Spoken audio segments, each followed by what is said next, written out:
Selamat siang, saya Widya Sania akan menyampaikan berita teraktual yang terjadi di seputar Sumatera Selatan dalam info hari ini, Jumat di Palpos Channel.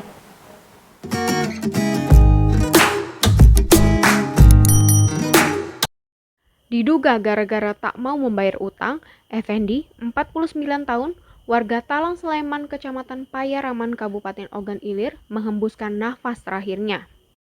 Ia tewas dihantam kayu di bagian kepala yang dilakukan Madura, 34 tahun, teman satu desa, Rabu 13 Oktober 2021, sekitar pukul 13 waktu Indonesia bagian Barat.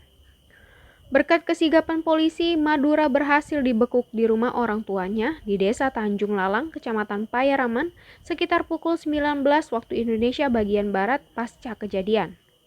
Berdasarkan pengakuan Madura, dia melakukan penganiayaan lantaran temannya itu tidak mau membayar ketika ditagih utang sejumlah Rp200.000.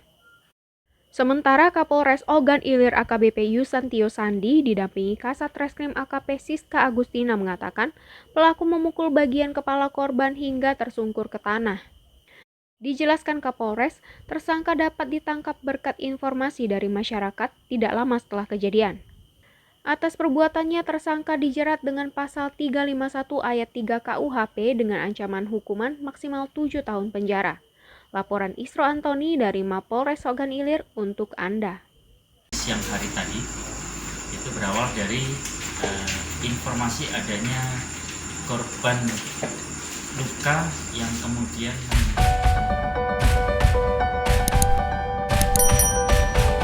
Demikian info hari ini, saya Widya Sania dan segenap kru yang bertugas mohon undur diri. Selamat siang, terima kasih.